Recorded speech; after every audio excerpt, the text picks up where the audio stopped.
ರಾಜ್ಯದಲ್ಲಿ ಆಗಲಿದೆಯಂತೆ ಮತ್ತೆ ಆಪರೇಷನ್ ಕಮಲ. ಚುನಾವಣೆ ಮುಗಿದ ಬಳಿಕವೇ ಆಪರೇಷನ್ ಅಂತೆ. ಆಪರೇಷನ್ ಕಮಲದ ಸುಳಿವು ಕೊಟ್ಟಿದ್ದಾರೆ ಸತೀಶ್ ಜಾರಕಿಹೊಳಿ. ರಾಜ್ಯದಲ್ಲಿ ಮತ್ತೆ ಆಪರೇಷನ್ ಕಮಲ ಆಗಲಿದೆ ಅನ್ನುವ ಸುಳಿವನ್ನ ಬಿಟ್ಕೊಟ್ಟಿದ್ದಾರೆ. ಚುನಾವಣೆ ಮುಗಿದ ಬಳಿಕವೇ ಆಪರೇಷನ್ ಅಂತೆ.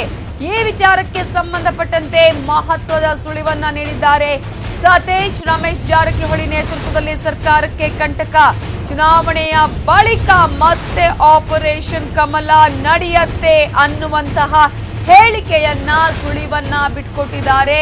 ಈಗಾಗಲೇ ಆಪರೇಷನ್ ಕಮಲ ನಡೆಯುತ್ತೆ ಅಂತ ಹೇಳಿ ಸಚಿವ ಸತೀಶ್ ಜಾರಕಿಹೊಳಿ ಬೆಳಗಾವಿಯಲ್ಲಿ ಹೇಳಿಕೆಯನ್ನ ಕೊಟ್ಟಿದ್ದು, ರಮೇಶ್ ಇನ್ನೂ ಕೂಡ ಕತ್ಲಲ್ಲೇ ಕುಳಿತು ಕಲ್ಲನ್ನ ಎಸೆತಾ ಇದ್ದಾರೆ. ಬಹಿರಂಗವಾಗಿ ಬಿಜೆಪಿ ಸೇರಿದ್ರೆ ಪರಿಸ್ಥಿತಿಯೇ ಬೇರೆ, ಈಗ ಕಾಂಗ್ರೆಸ್ನಲ್ಲೇ ಇದ್ದು ನಮ್ಗೆ ಕಂಟಕ ಆಗ್ತಿದ್ದಾರೆ ಅನ್ನುವ ಹೇಳಿಕೆಯನ್ನ ಸಹೋದರ ಹಾಗೆಯೇ ಸಚಿವರು ಆಗಿರುವ ಸತೀಶ್ ಜಾರಕಿಹೊಳಿ ಈಗ ಹೇಳ್ತಾ ಇದ್ದು, ತನ್ನ ಅಣ್ಣನ ಬಗ್ಗೆನೇ ಮಾತನಾಡಿದ್ದಾರೆ ಸಚಿವ ಸತೀಶ್ ಜಾರಕಿಹೊಳಿ.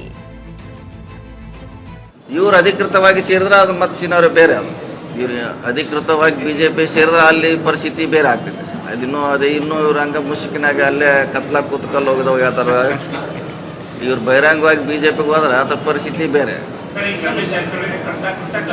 ಯಾವ ಕತ್ಲಕ್ಕಲ್ಲು ಹೋಗಿದ್ರಲ್ಲ. ಮತ್ತೆ ನೀವು ನಿನ್ನೆ ಹೇಳಿದ್ರು ಎಲ್ಲ ಸಭೆ, ಬಹಿರಂಗ ಸಭೆಯಲ್ಲಿ ಕೂಡ ಅವರು ಹೇಳಿದ್ರು ನನಗೆ ಅನ್ಯಾಯ ಆಗಿದೆ ಕಾಂಗ್ರೆಸ್ ಪಕ್ಷದಿಂದ, ಅದಕ್ಕೆ ನೀವೆಲ್ಲ ಬಿಜೆಪಿ ಮಾಡ್ಬೇಕಂತ ನಮ್ಮ ಕಾರ್ಯಕರ್ತರಿಗೆಲ್ಲರೂ ಹೇಳಿದ್ದಾರೆ.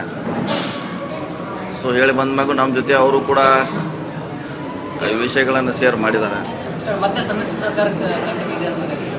ಇಮಿಡಿಯೇಟ್ ರಮೇಶ್ ಜಾರಕಿಹೊಳಿ ಮತ್ತೆ ನೇತೃತ್ವದಲ್ಲಿ ಅದೇನೆ ನಾ ಮುಂಚೆನೇ ಹೇಳಿಲ್ಲ, ನೀವು ಮಾರ್ಚ್ 15 ಒಂದ್ಸಲ ಅಂತ ಹೇಳಿದೆ, ಯಾವುದೋ ಒಂದು ಹೇಳಿದೆ ಡೇಟ್, ಅವಾಗೂ ಅಟೆಂಪ್ಟ್ ಮಾಡಿರೋದಾಗಿಲ್ಲ. ಇನ್ನು ಮತ್ತೆ ಆಲ್ರೆಡಿ ಹೇಳಿನಿ ನಾನು. ಇದ್ದೇ ಅದಂತೆ ನಿರಂತರವಾಗಿ ಇರೋದು. ಎಟ್ಲ ಒಟ್ಟು ಅವನು ಎಲ್ಲಿ ಅಲ್ಲಿ ಹೋದ್ರು ಅವ್ರಿಗೂ ಕಂಟಕ, ಎಲ್ಲ ಕಡೆ ಕಂಟಕ, ಎಲ್ಲ ಕಡೆ ಸೇಮ್.